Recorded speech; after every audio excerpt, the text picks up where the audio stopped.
President Donald ট্রাম্পকে নিজের পাতা ফাঁদে নিজে আটকা পড়লেন। যে ইরান যুদ্ধকে তিনি মাত্র 1 মাসের ছোটখাটো লড়াই বলে উড়িয়ে দিতে চেয়েছিলেন, সেই যুদ্ধ আজ 10 সপ্তাহে পা দিয়েছে। না মিলছে সমাধান, না পাওয়া যাচ্ছে কোনো সহজে পালানোর পথ। ট্রাম্পের সামনে এখন পাহাড় সম চ্যালেঞ্জ। বিশ্লেষকেরা বলছেন, ট্রাম্প চেয়েছিলেন একটি সিলভার বুলেট বা ম্যাজিক কৌশল দিয়ে ইরানকে নতজানু করতে। একের পর এক বড় পদক্ষেপ নিয়েছেন তিনি। প্রথমে ইরানের সর্বোচ্চ নেতা আয়াতুল্লাহ আলী খামেনিকে হত্যা, এরপর ভয়াবহ বিমান হামলা এবং সবশেষে নৌ অবরোধ। কিন্তু ইরানের শাসন ব্যবস্থা বা তাদের রেভলিউশনারি গার্ড কর্পস মোটেও ভেঙে পড়েনি, বরং নতুন নেতৃত্ব এসে যুদ্ধকে আরও দীর্ঘস্থায়ী করে তুলেছে। পদ্মা সেতু, মেট্রো রেল এবং এলিভেটেড এক্সপ্রেসওয়ে নির্মাণের গর্বিত অংশীদার বসুন্ধরা সিমেন্ট। আমেরিকার ভেতরের পরিস্থিতি এখন অগ্নিগর্ভ। তেলের দাম গ্যালন প্রতি $4.50 ছাড়িয়ে যাওয়ায় সাধারণ মার্কিনীদের জীবন ওষ্ঠাগত। ট্রাম্পের জনপ্রিয়তার গ্রাফ এখন মাত্র 30% কোঠায়। ঘরোয়া রাজনীতিতে ট্রাম্প এতটাই চাপে আছেন যে এখন তড়িঘড়ি করে যে কোনো মূল্যে এই যুদ্ধ শেষ করতে চাইছেন তিনি।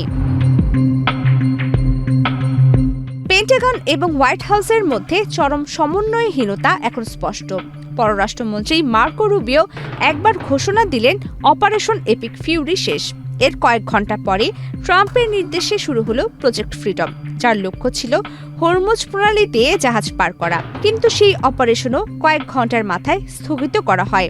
এই ধরনের হুটহাট সিদ্ধান্ত আমেরিকার সামরিক সক্ষমতার নিয়ে বিশ্ববাসীর মনে বড় প্রশ্নবোধক চিহ্ন এঁকে দিয়েছে। এই যুদ্ধের সবচেয়ে বড় শিক্ষা হলো ছোট দেশগুলো কিভাবে পরাশক্তিকে টেক্কা দিতে পারে। ইরান কৌশলগতভাবে হরমুজ প্রণালী বন্ধ করে দিয়েছে। এর ফলে বিশ্ববাজারে জ্বালানি তেলের হাহাকার শুরু হয়েছে। মজার বিষয় হলো, যুদ্ধ শুরুর আগে এই পথটি খোলাই ছিল। এখন ইরান এই প্রণালীকে আলোচনার টেবিলে তাদের সবচেয়ে বড় অস্ত্র বা লিভারেজ হিসেবে ব্যবহার করছে। এখন আলোচনার কেন্দ্রবিন্দুতে পাকিস্তান। সিএনএন-এর তথ্য মতে ট্রাম্প এখন পাকিস্তানের মধ্যস্থতায় মাত্র 1 পাতার একটি মেমো বা চুক্তির মাধ্যমে যুদ্ধ শেষ করতে চাইছেন।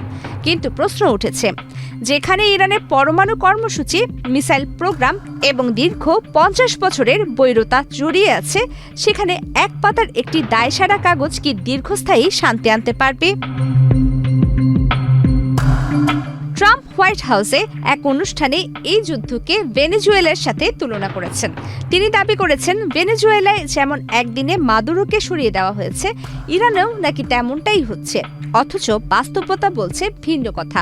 70 দিন পার হলেও ইরান যুদ্ধে আমেরিকার কৌশলগত কোনো বিজয় আসেনি। ইরান এখন তাদের অর্থনীতি বাঁচাতে বিপুল নিষেধাজ্ঞা তুলে নেওয়ার দাবি জানাচ্ছে। অন্যদিকে ট্রাম্প চাইছেন কোনো রকমে মুখ রক্ষা করে একটি চুক্তি করতে। শেষ পর্যন্ত ট্রাম্প কি পারবেন সম্মানের সাথে এই যুদ্ধ থেকে ফিরতে, নাকি ইরান তাকে আরও বড় কোনো সংকটে ফেলবে, তা সময় বলে দেবে। প্রমিতি কি প্রিয় ইসলাম, বাংলাদেশ প্রতিদিন।